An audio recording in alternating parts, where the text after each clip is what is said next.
با سلام، قصد داریم تا در این قسمت با توپل ها تو پایتون آشنا بشیم. توپل ها هم همانند لیست ها محل ذخیره دادن، چندین داده، فرقی نمیکنه چه متن باشه، چه عدد باشه، چه نوعای مختلف دیگه. فرقشون حالا با لیست چیه در آینده میبینیم. خب خیلی ساده میخوایم یه توپل تعریف کنیم. اول میایم اسمشو میگیم، مثلا توپل 1 مساوی با، اینجا از پرانتز باز و پرانتز بسته استفاده میکنیم به جای براکت و مقدارهامون رو توش ذخیره میکنیم. مثلا 110 125 115. حالا میگیم پرینت کن مثلا توپل 1. خب مقادیر رو چاپ کرد. ببینیم بهمون اجازه میده به صورت جدا به هر خونه از این توپلمون دسترسی داشته باشیم. میبینیم که آره. حالا فرقش رو با لیست میخوایم تو اینجا ببینیم چیه. من میگم که توپل 1 خونه صفرمش رو که 110 بود رو مثلا بذار 111 و بعد بیا پرینت کن توپل 1 رو اجرا میگیرم. بهمون خطا میده، میگه که type error tuple object does not support item assignment. اجازه نمیده که مقدار جدیدی رو توش قرار بدیم، در حالی که همین اگه لیست بود به ما اجازه رو میده. بیایم بگیم که دل کن توپل 1 خونه صفرمش رو. ببینیم بازم بهمون خطا میده، میگه توپل object does not support item deletion. delete رو اجازه نمیده، assignment رو اجازه نمیده. پس فرق بین توپل ها و لیست ها در اینه که شما در لیست میتونید عناصرتون رو اصطلاحاً لیست میگه میوتبله ولی توپل ایمیوتبله. لیست ها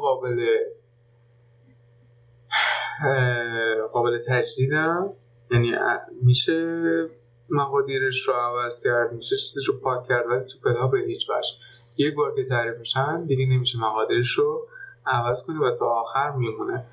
کجاها کاربرد داره؟ مثلا شما میخواین آدرس یه مشتری رو بگیرین، اسمش رو بگیرین، سنش رو بگیرین، تاریخ تولدش رو بگیرین.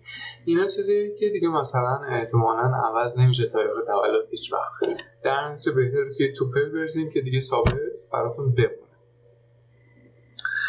اما بیایم چند تا مثال دیگه بزنیم. اگه بخوام یه توپل تعریف کنیم که هیچ مقداری نداشته باشه، به این صورت تعریف کنیم.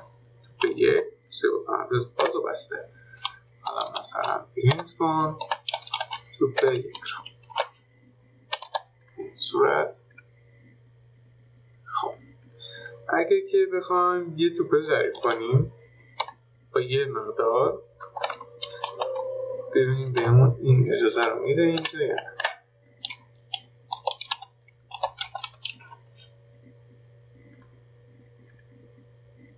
بله اینم یه توپل با یه دونه مقدار هستش و دقیقا مثل لیست ها یه سری تابع ها رو ساپورت میکنن یا یه سری عملگرها رو پشتیبانی میکنن. مثلا اگه این 23 باشه یه توپل دیگه هم تعریف کنم، مقدارش رو بریزم مثلا 32.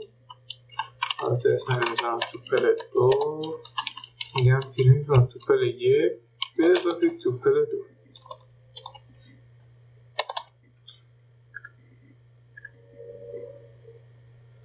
ببینیم که مقدار 55 رو به ما میده. چرا؟ چون جفتش عدد. بیایم اینو رشته کنیم. حالا اجرا بگیریم. میگه که اینت رو با استرینگ من نمیتونم جمعش کنم. خب فرق حالت قبلی با این حالت چیه؟ حالت قبلی چون فقط یه دونه داشت اون رو به صورت عدد میدید. ببینید یعنی شما اون حالت بود که یادتون باشه گفتیم اگه بخوایم یه دونه توپل با یه دونه مقدار داشته باشیم رو به این صورت تعریف میکنیم. این در حقیقت اگه من بیام بگم پرینت کن تایپ، این یادتون باشه یه متد داریم به نام تایپ که به ما نوع یه متغیر رو میده. خب بگم اگه بیا تایپ توپ رو چاپ کن، شما بگیم به خاطر پرانتزی که داره از نوع توپل باشه، ولی وقتی من این اجرا میگیرم میگه کلاسش از نوع اینتیجر است، عدد اینتیجر. اینو صرفا یه عدد میده که دورش یه پرانتزی هست. خب بعد دیگه هم هست که دورش میگه اینتیجر. حالا مثلا بیایم با همین فعلا تایپ آشنا بشیم، این هم تو ذهنتون داشته باشه که همین پرانتز باز بسته 5 این تو ذهنتون داشته باشیم، بعدا بهش میپردازیم. حالا مثلا اگه بگم توپ مساوی با امیر، حالا بگم تایپش رو چاپ کن، اینجا میگه استیار رشته است. خب اما اگه بخوایم پس واقعا یه دونه توپل با یه دونه عضو داشته باشیم باید چیکار کنیم؟ باید اینجا یه دونه کالن بذاریم. حالا این اجرا میکنم میگه نوعش توپل، یه توپل با یه دونه عضو، درسته؟ حالا پس من یه توپل دیگه هم تعریف میکنم، مثلا با مقدار استرینگ و میخوام بگم رشته توپله. حالا این توپل با این توپل جمع میکنم، اینو 1 میذارم، اینو 2 میذارم، میگم که توپل 1 به اضافه توپل 2 و در نهایت پرینت بگیر. خب یه لحظه 50 و استرینگ این دوتا رو با هم چسبیم. همینطور شما اگه بخواین یه توپل رو پاک کنید، کافی بنویسید دل مثلا توپل 2. من اجرا بگیرم باید بهم خطا بده بگه توپل 2 تعریف نشده که همینجوری هم هستش. یه سر چیزای دیگر هم ساپورت میکنن، دقیقا گفتم مثل لیست ها، مثلا اینجا 50 داشته باشم، 25 داشته باشم، من 10 داشته باشم، شما دقیقا میتونید بگید پرینت کن لن توپ، اسمش چیه؟ توپل 1 باید به اون بده 3. بیا بهش بگیم که ماکس رو به اون برگرد، بعد بده 50. بیا بگیم مینو بده، اگه ایچا بگیریم میگه منفی 10. خیلی خوب، در آینده با مبحث دیکشنری در خدمتتون هستیم.